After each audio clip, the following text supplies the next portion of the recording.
Hello বন্ধুরা, আশা করি তোমরা সকলেই ভালো আছো। তো আজকে দ্বাদশ শ্রেণীর একটি কবিতা ক্রন্দনরতা জননীর পাশে মৃদুল দাশগুপ্তের লেখা এই কবিতাটি থেকে আমি কিছুটা এমসিকিউ এবং এসএকিউ টাইপের কোশ্চেন অ্যান্সার আলোচনা করব। তো তোমরা ভিডিওটি শুরু থেকে শেষ পর্যন্ত দেখো। এই প্রশ্নগুলো তোমরা প্র্যাকটিস করলে আগামী টেস্ট পরীক্ষায় এবং ফাইনাল পরীক্ষায় তোমরা অবশ্যই কমন পাবে। চলো প্রশ্ন উত্তরগুলো শুরু করছি। তো প্রথমে আমি এসিকিউ প্রশ্ন উত্তরগুলো আলোচনা করব, তারপরে এমসিকিউ আলোচনা করব। তো চলো তাহলে ভিডিওটি শুরু করছি। তার আগে ছোট্ট একটা রিকোয়েস্ট, তোমরা যারা নতুন এই চ্যানেলে এসেছো অবশ্যই চ্যানেলটিকে সাবস্ক্রাইব করে পাশে থাকো এরকম আরও ভিডিও পাওয়ার জন্য।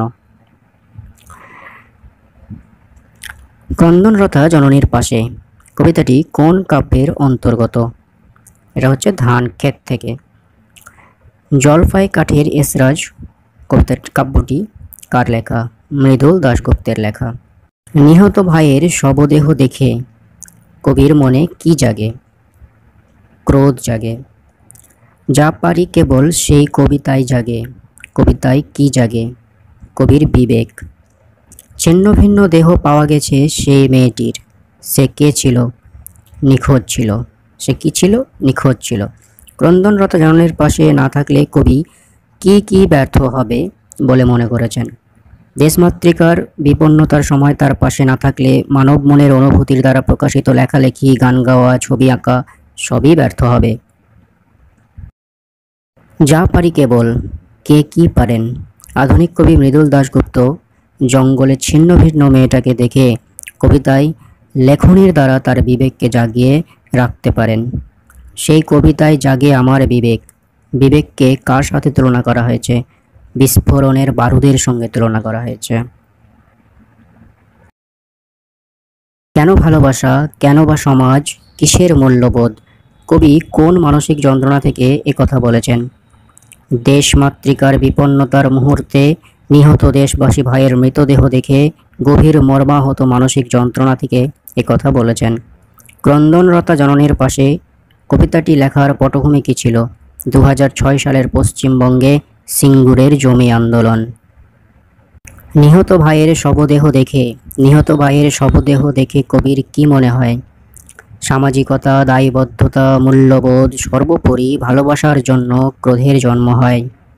সে মেয়ে নিখোঁজ। মেয়েটিকে কোথায় কিভাবে পাওয়া গেছে? জঙ্গলে ছিন্ন ভিন্ন অবস্থায়। সে মেয়ে নিখোঁজ। মেয়েটিকে পেয়ে কি করা উচিত নয় বলে কবি মনে করেন? আকাশের দিকে চেয়ে বিধি বা ঈশ্বরের বিচারের আশায় বসে থাকা।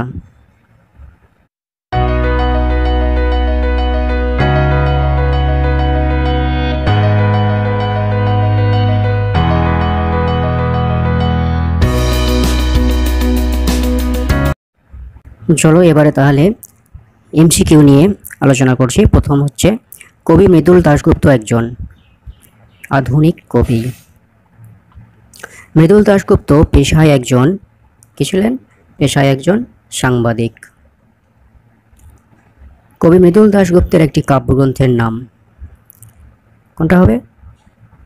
জলপাই কাঠের এসরাজ। ক্রন্দনরতা জননীর পাশে কবিতার স্তবক সংখ্যা কত? স্তবক সংখ্যা 4টি।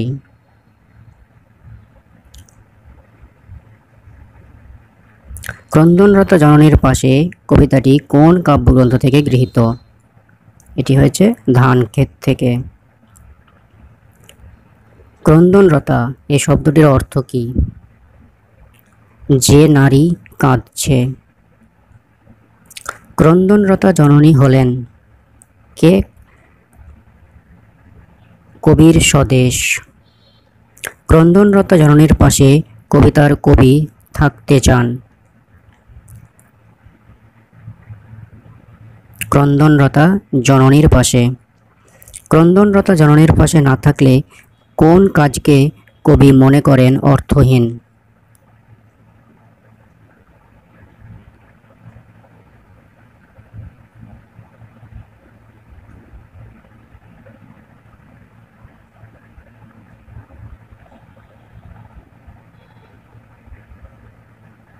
আলোচ্য 3টি কথা এখানে সত্য। এখন যদি না থাকি, এখন বলতে কবি কোন সময়ের কথা বলেছেন? দুঃখী নিরন্ন মানুষের উপর আক্রমণের সময়। ক্রন্দনরত জননীর পাশে এখন যদি না থাকি তাহলে কি হবে? কেন গান গাওয়া? কেন তবে আঁকা আঁকি বলতে কবি কি বুঝিয়েছেন? অর্থহীন। কেন গান গাওয়া? কেন তবে ড্যাশ কি? আঁকা আঁকি। নিহত ভাই বলতে কবি বুঝিয়েছেন কি বুঝিয়েছেন? যে কোনো ভাইকে। নিহত ভাইয়ের শবদেহ দেখে কবির মনে জাগে কি জাগে? ক্রোধ। নিহত ভাইয়ের শবদেহ দেখে কবির ক্রোধের কারণ কি? ভালোবাসা, সামাজিকতা ও মূল্যবোধ। নাই যদি হয় ক্রোধ, কবির মতে ক্রোধের জাগরণ ঘটা উচিত কি দেখে? নিহত ভাইয়ের শবদেহ দেখে। কিসের মূল্যবোধ বলতে কবি কি বুঝিয়েছেন? মানবিকতা। ভালোবাসা, সমাজ ও মূল্যবোধ সম্বন্ধে কবির প্রশ্ন ওঠার কারণ কি? এসব বর্তমানে মূল্যহীন। ছিন্ন ভিন্ন দেহ পাওয়া গেছে যে মেয়েটির, সে কে? সে কোথায় গিয়েছিল? সে নিখোঁজ ছিল। নিখোঁজ মেয়েকে কোথায় খুঁজে পান কবি? কোথায় খুঁজে পেয়েছিল? জঙ্গলে। আমি কি তাকাবো আকাশের দিকে কি দেখে? নিখোঁজ মেয়ের জঙ্গলে পড়ে থাকা ছিন্ন ভিন্ন দেহ দেখে। আমি কি তাকাবো আকাশের দিকে, পরের পংক্তিটি হলো এরপরে কি ছিল? বিধির বিচার চেয়ে। আমি কি তাকাবো আকাশের দিকে বলতে কবি কি বুঝিয়েছেন? আকাশের দিকে তাকিয়ে ঈশ্বরের দোহাই দেওয়া যায়। আমি কি তাকাবো আকাশের দিকে, কবির কথা বলার কারণ কি? কবি ঈশ্বরের বিচার চাননি।